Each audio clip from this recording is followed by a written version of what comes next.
வணக்கம். ஜனநாயகத்தின் 4வது தூண் பத்திரிகை. இது அரசாங்கம் நம்புது, மக்களாகிய நீங்களும் நம்புகிறீங்க. அதன்படி தான் என்னை சேர்ந்தவங்க, இந்த எங்கள் பத்திரிகை சமூகத்தை சேர்ந்தவங்க செய்திகளை தரோம். அதை உண்மைன்னு நம்பி எங்களுக்கு தோள் கொடுக்குறீங்க. அது எங்களுக்கு ரொம்ப சந்தோஷம். அதுக்கு ஒரு நன்றியும். ஆனால் இத்தனை செய்திகளை உயிரை பணைய வச்சு இல்லை அங்கங்கே தேர்வு செய்து அங்கேருந்து கலெக்ட் பண்ணி மக்கள்கிட்ட கொண்டு போய் வெவ்வேறு வடிவத்தில் இப்போ கொடுக்க ஆரம்பிச்சிட்டோம். அது பத்திரிக்கை தான் இல்லை, ஊடகம் அப்படிங்கிற விஷயத்தில் ஆன்லைனு, யூடியூப்பு, அது இதுன்னு நிறைய வழியில் உங்கள்கிட்ட நாங்கள் கொண்டு வந்து சேர்க்குறோம். சென்னை பத்திரிக்கையாளர் மன்றம், சென்னை ப்ரெஸ் கிளப், இப்போ எங்களை சேர்ந்த பத்திரிக்கையாளர்கள் எல்லாரும் ஒன்று சேர்ந்து ஒரு அமைப்பாக இப்போ இயங்குறதுக்கான மன்றம். அது 1970 முரசொலி மாறனும் எங்கள் சீனியர் சாம் ராஜப்பா அவங்க சேர்ந்து ஆரம்பித்த ஒரு மெட்ராஸ் ப்ரெஸ் கிளப் அப்படின்னு ஒன்று ஆரம்பிக்கிறாங்க. காலப்போக்கில் 1997 சென்னையாக மாறின பிறகு சென்னை பத்திரிகையாளர் மன்றம், சென்னை ப்ரெஸ் கிளப் அப்படின்னு மாற்றி அது புழக்கத்தில் இருக்குது. அதுக்கு 1999 ஒரு தேர்தல் வருது. அந்த தேர்தல் பார்த்திங்கன்னா அதுக்கு ஒரு தடை வாங்குகிறாங்க. அதான் சொன்னேன்ல, நீங்கள் இந்த பத்திரிகையாளர் அந்த 4வது தூண் சொல்லப்படுற பத்திரிகையாளர்கிட்ட நல்லவனும் இருக்கான், கெட்டவனும் இருக்கான். 99 ஒரு தேர்தல், அதுக்கு ஒரு ஸ்டே. அப்புறம் 2001 மறுபடியும் நீதிமன்றமே அறிவிக்குது. இந்த 2001 பொறுப்புக்கு வந்தவங்க 2 ஆண்டு, 2003 அந்த பொறுப்பில் இருந்தவங்களுக்கு காலாவதி ஆயிடுது. எப்படி ஒரு எம்எல்ஏ ஒரு 5 ஆண்டு இருக்காருன்னா 5 ஆண்டுக்கு பிறகு அவர் எக்ஸ்எம்எல்ஏ ஆகிற மாதிரி இவங்களும் 2001 அறிவிக்கப்பட்டவங்க 2003 காலாவதி ஆகி எக்ஸுங்கிற இடத்துக்கு போயிடுறாங்க. ஆனால் 2001 இன்னைக்கு வரைக்கும் 23 வருஷமாக எந்த தேர்தலும் நடக்காமல், அந்த தேர்தல் நடக்க விடாமல் அந்த எக்ஸுன்னு இருக்காங்க பாருங்கள், காலாவதியானவங்க, அவங்க இன்னைக்கு வரைக்கும் நாங்கள் தான் அப்படின்னு கோல் வச்சுட்டு 23 வருஷமாக இருந்தாங்க. இடையில இதுக்கு தேர்தல் வைக்கணும்னு நிறைய முனைப்போடு நிறைய பத்திரிகையாளர்கள் போராடினாங்க. எல்லாத்துக்கும் ஒரு குறுக்க வந்து ஒரு தடையை போட்டுருவாங்க. அது எந்த முகத்துலையாவது வரும். 2016 ஒருத்தர் மூலமாக கோர்ட்டுக்கு போகிறாங்க. கோர்ட் வந்து நீதியரசர் சுந்தரேசன் அவர் ஒரு ஜட்ஜ்மெண்ட் கொடுக்குறாரு. அப்போ நீதியரசர் ஓய்வு பெற்ற சந்துரு அவர்களை வச்சு நீங்கள் வந்து தேர்தல் நடத்தலாம் அப்படின்னு சொல்லி ஒரு ஆர்டர் போடுறாங்க. அந்த நீதியரசர் சந்துருவை பத்திரிகையாளர் மன்றத்துக்குள்ளே விடாமல் தடுத்த நபர்கள் இன்னைக்கு வரைக்கும் இருக்காங்க. 20/8/2023 ஒரு பொதுக்குழு ஒன்று கூட்டுறாங்க. இதே ப்ரெஸ் கிளப் பொதுக்குழு கூட்டி ஒரு தீர்மானம் நிறைவேற்றுறாங்க. பொதுக்குழுனா தீர்மானம் நிறைவேற்றுவாங்கள்ல, அந்த தீர்மானத்தில் முக்கியமான 6வது தீர்மானம். அதில் என்ன சொல்கிறாங்கன்னா, தேர்தல் நடத்துவது மற்றும் உறுப்பினர் சேர்க்கை அமைப்பு விதிகளில் மிகவும் தேவையான திருத்தங்கள் செய்ய உரிய பரிந்துரைகளை வழங்கவும், தேர்தல் மற்றும் உறுப்பினர் சேர்க்கைக்கு தடையாக உள்ள வழக்குகளை திரும்ப பெறுவதற்கான நடவடிக்கைகளை முன்னெடுக்க சிறப்பு வழிகாட்டு குழு ஒன்றை இந்த மன்ற பொதுக்குழு தீர்மானிக்கிறது. தீர்மானத்தை அவங்க கொண்டு வராங்க.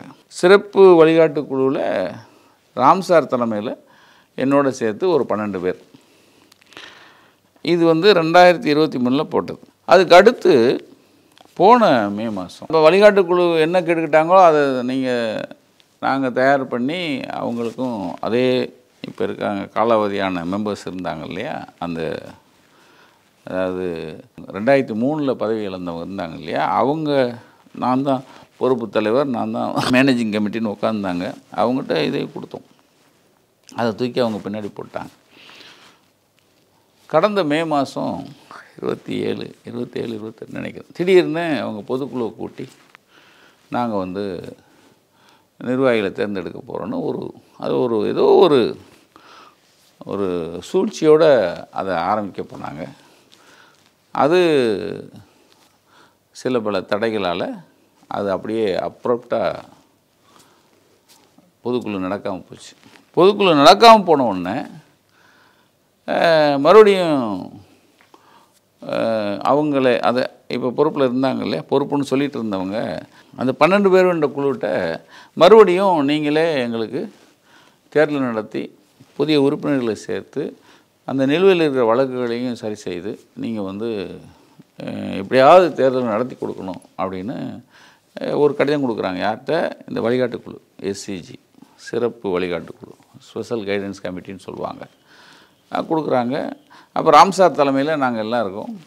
அப்போது சரின்னு ஒத்துக்கிட்டு நாங்கள் எங்களுக்குள்ளே ஒரு கூட்டம் போட்டு சரி இதை எடுத்து நடத்துவோம் அப்படின்னு போன மே 28 ஜூன் 1 ஜூன் 1 தான் அவங்க கடிதம் கொடுக்குறாங்க. நாங்கள் ஏற்றுக்கிறோம், நாங்கள் எங்களால் முயன்ற இதை செய்கிறோன்னு சொல்லி நாங்கள் ஒப்புதல் கொடுத்து ஆரம்பித்தோம். மே 1, இன்றைக்கி வந்து டிசம்பர் வந்துருச்சு.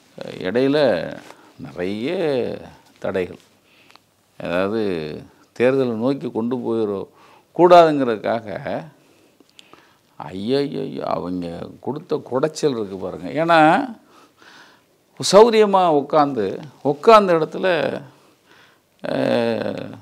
சௌரியங்கள் நிறைய பார்த்துட்டாங்க.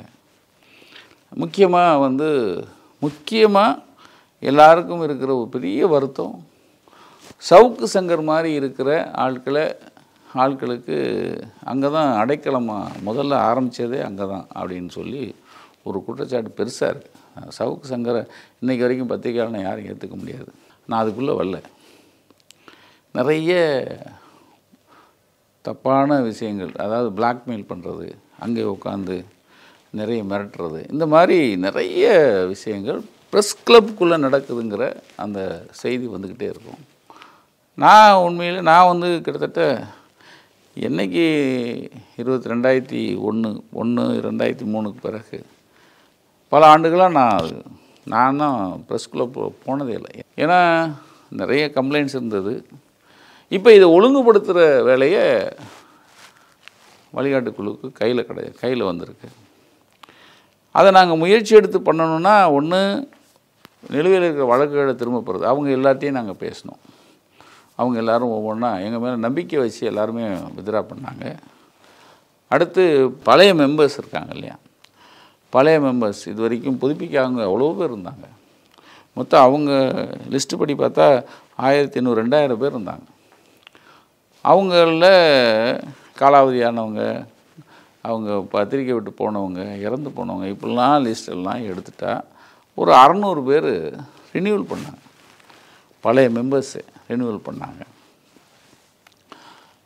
மிச்சம் புது மெம்பர்ஸ் உள்ளே கொண்டு வர்றது, புது உறுப்பினர்களை கொண்டு வர்றதுன்னு, ஏன்னா இதெல்லாம் பொதுக்குழுவில் அவங்க கேட்டுக்கிட்டது தான். அதுக்கு நாங்கள் வந்து ஒரு அறிவிப்பு கொடுத்தோம். அதுக்கு பெரிய மெனக்கிட்டு அவங்கள கிட்டத்தட்ட அதில் மாத்திரம் 600 போக ஒரு 900 பேர், மொத்தம் 1502 பேர் இன்றைக்கி உறுப்பினர்களாக சேர்த்துருக்கோம். அதுக்கு ரொம்ப பெரிய பாடுபட்டோம். அது வந்து எங்கள் டீமில் அதுக்குன்னு தூக்கத்தை விட்டுட்டு பண்ணதெல்லாம் இருக்காங்க. அவங்களுக்கு முதல்ல நம்ம பாராட்டணும். ஆனால் இடையில் நாம் பொறுப்படுத்தவுடனே அவங்களுக்கு முதல்ல வந்தோடனே எப்படி சந்துரு சாரை வெளியே அனுப்பின மாதிரி எங்களை அனுப்பணும்னு நிறைய திட்டமிட்டானுவோம். நம்ம அதுக்கெல்லாம் அசையலை. அதில் ஒரு விஸ்வான்னு ஒரு பையன், அது அவங்களுடைய அதான் அவங்க பேசுகிற மாதிரியே ஒரு பையன். அது பையனா ஆளாக எனக்கு தெரியாது, நான் மூஞ்சியே பார்த்ததில்லை. இப்போ கூட நேற்று கூட இந்த தேர்தல் நடக்கூடாதுன்னு தடை கேட்டு அவர் தான் வழக்கம் போனவர். அந்த பையன் வந்து நிறைய நம்மளை பற்றி அந்த இருக்கவே வாட்ஸ்அப்பு வெங்காயம் இதில் முதல்ல என்ராம் ப்ரெஸ் கிளப்பை கபலீகரம் பண்ண போகிறாருன்னு முதல்ல எழுதினாங்க. அடுத்து நக்கீரங்கோபால் வந்து இவ்வளோ முன்னெடுப்பு ஏன் முனைப்பெடுக்கிறாருன்னா அவர் ப்ரெஸ் கிளப்பை கையகப்படுத்த போகிறார் அப்படின்னு. நான் அதுக்கு பதில் சொல்ல நாங்கள் ஏன்னா அது என்ன பெட்டி கிடையாது போன்று நாங்கள் கபலீகரம் பண்ணுறதுக்கு. ப்ரெஸ் கிளப்பு எல்லா பத்திரிக்கையாளர் சென்னையில் அதுவும் முக்கியமாக வந்து பெரிய பெரிய முரசொலிமாறன் மாதிரி சாம் ராஜப்பா மாதிரி பெரிய பெரிய தலைவர் பெரிய சீனியர்கள்லாம் இருந்த ஒரு ப்ரெஸ் கிளப்பை அது எப்படியா அதுவும் கவர்மெண்ட்டோட இடம் அது எப்படி கபலீகரம் பண்ண முடியும்? முட்டாள் மாதிரி பண்ணிகிட்டு இருந்தாங்க. அதோட முக்கியம் இன்றைக்கி வரைக்கும் அவங்க சார்ஜ் வைப்பாங்க. சார் நான் வந்து அந்த இடத்த நாங்கள் பொறுப்படுத்த உடனே நான் தான் சுற்றி பார்த்த உடனே ஒரு எலுமிச்சை மரம் இருக்குது. மரம் அது செடி, அதில் குளவி கூடு இருக்குது. அது ஓரமாக ஆஃபீஸோடைய ஜன்னல் கதவு. அப்போ நான் கேட்குறேன், ஜேக்கப்பும் அந்த தம்பி இன்னொரு தம்பி இருந்தார் திருநாவுன்னு, ஏப்பா குளவி கூடு இருக்க குளவி அப்படின்னே. ஆமாண்ணே, நிறைய அந்த குளவி கூடு வந்து எங்களை கடிக்கும், நிறைய டெய்லி எல்லாரையும் கடிக்குதுண்ணே அப்படின்னார். அதை வெட்டிடுங்கன்ட்டேன். ஏன் குளவியை உற்பத்தி பண்ணுற ஒரு எலுமிச்சை மரம் நமக்கு எதுக்கு அப்படின்னு சொல்லி அதை வெட்டிடுங்கன்ட்டேன். அப்படி சுற்றி போனேன். ஒரு 1000-1500 பாட்டிலு வந்து கிடக்கு. என்ன பாட்டிலு? இந்த சொல்லுவாங்கள்ல பீரு, விஸ்கி, ரம்மு, சாராய பாட்டிலு, அவ்வளோ பாட்டில் கிடக்கு. இது என்னையாண்ணே? ஆமாண்ணே என்ன அது மேலே தூக்குங்க என்ன 1500 மேலே இருந்த சாராய பாட்டில் தூக்கிட்டோம். காலி பாட்டில் ஒரு எலுமிச்சை மரம் குளவி கூடு இருக்கிற ஒரு 4-5 குளவி கூடு இருக்கிற எலுமிச்சை மரத்தை வெட்டினேன். அடித்து ஆரம்பிச்சிட்டாங்க. எலுமிச்சை மரத்தை வெட்டிட்டார். வாசத்துக்காக வெட்டிட்டார். ஏடா மூதேவி, குளவி வந்து கடிச்சிக்கிட்டு இருக்குன்னா அதை தூக்காமல் அப்புறம் என்ன உங்கள் வீட்டில் கொண்டு இந்த மரத்தை வச்சுக்க வேண்டியது தானே? குளவி கூடு வச்சுட்டுருக்கிறவர் டெய்லி வந்து 4 பேரை கடிக்குதுன்னா சரி, இதுக்கு சொன்னியே 1500 பாட்டில் எடுத்தேனே, அதுக்கு ஒன்றும் சொல்ல மாட்டேங்கிறீங்கன்னு சத்தம் போடுறேன். சத்தம் வந்து நான் எங்களுக்குள்ளே பேசிக்கிட்டேன், நான் வெளியே சொல்லவே இல்லை. சரி, நீங்கள் வந்து நாங்கள் அதாவது இந்த 12 பேர் கொண்ட குழு இந்த அளவுக்கு முன்னேறுவாங்கன்னு அவங்க எதிர்பார்க்கல. ஏதாவது திட்டி காலுன்னு டெய்லி அதாவது அவன் என்ன சொல்கிறான், இவங்களுக்கு உரிமையே இல்லை, இவங்க எப்படி புது மெம்பர்களை சேர்க்கலாம், இவங்க எப்படி வந்து தேர்தல் நடத்தலாம், இவங்க எப்படி உள்ளே வரலாம். இந்த பாட்டில் ஏன் சொல்கிறேன்னா எனக்கே வெக்கம்தான். பத்திரிக்கையாளர் மன்றம் 1500 பாட்டிலு குமிஞ்சு கிடக்கு, சாராய பாட்டிலு அப்படின்னோடனே கொஞ்சம் நீங்கள் எல்லாம் திட்டுவீங்க, என்னடா பத்திரிக்கை நடத்துகிறீங்க, சாராய பாட்டிலு குடிச்சு போகிறது கடை இருக்குன்னு. அது கேவலம்தான். ஆனால் நம்ம மேலேயே நம்ம எச்சிட்டு பிக்கிற மாதிரி தான். ஆனாலும் பதிவு செய்யலாம். 23 வருஷமாக தேர்தல் நடத்தாமல் அங்கேயே உட்காந்துட்டு அவங்க இந்த கூடாரமாக்கி ரைட்டா. அதாவது பத்திரிக்கை மன்றம் சென்னை ப்ரெஸ் கிளப்னால் ஒரு மணமகிழ் மன்றம் தான், அதில் வந்து மாற்று கருத்து இல்லை. இங்கே பெங்களூரில் இருக்கிற ப்ரெஸ் கிளப்பும் சரி, டெல்லியில் இருக்கிற, நான் பெங்களூர் இருக்கிற நான் பார்த்துருக்கேன். ஒரு பக்கம் பெரிய கிளப்பு, ஒரு பக்கம் பார் இருக்கும். ஆனால் ஒரு பக்கம் அது ப்ரெஸ் கிளப்பாக இயங்கும். இங்கே அது இல்லை. நீங்கள் வந்து ஒரு ஒரு 15-20 பேர் மாத்திரம் கூடி மகிழ்கிற அவங்க கூடி கும்மாளம் போடுற ஒரு இடமா மாறினதுனால தான் இந்த அநியாயங்களை சகிச்சுக்கவே முடியாது சார். ஏன்னா அத்தனை அநியாயம் நடந்தது. அதை ஒரு பெரிய தொடப்பம் வச்சு தூக்கி எறிகிற வேலையை தான் இந்த 12 பேர் கொண்ட குழு எடுத்துக்கிட்டோம். வர 15ஆம் தேதி நீதியரசர் பாரதிதாசன் தலைமையில் தேர்தல் நடக்கிறதுக்கு, ஜனநாயக முறையில் தான் அந்த தேர்தல் நடக்குது. நிறைய போட்டியாளர்கள். நாம் யாருக்கும் வக்காலத்து வாங்கலை. முடிவாக சென்னை ப்ரெஸ் கிளப் தோழர்களுக்கு ஒரு சின்ன வேண்டுகோள். 23 ஆண்டு காலமாக எந்த தேர்தலை வரவிடாமல் தடுத்தார்களோ அவர்களை மனதில் கொண்டு நீங்களே ஒரு நல்ல முடிவெடுக்க வேண்டுகிறேன். ஆரம்பத்தில் சொன்ன மாதிரி தான் ஜனநாயகத்தோட 4வது தூண் பத்திரிகை. இங்கு ஜனநாயகம் நிலைநாட்டப்பட வேண்டும். நன்றி. நக்கீரன் டிவிக்கு சப்ஸ்கிரைப் செய்யுங்கள். உங்கள் ஆதரவே எங்கள் பலம். ஆசிரியர்களுக்கு நண்பனாகவும் மாணவர்களுக்கு ஆசானாகவும் திகழும் தேர்வு வழிகாட்டி. ஒவ்வொரு பாடத்திற்கும் அனுபவமிக்க ஆசிரியர்களின் துல்லியமான தெளிவான விடைகள். CNC இருக்கு, தேர்வு பயம் எதற்கு? இது தீரன் பப்ளிஷிங் ஹவுஸ் விற்பனை வெளியீடு.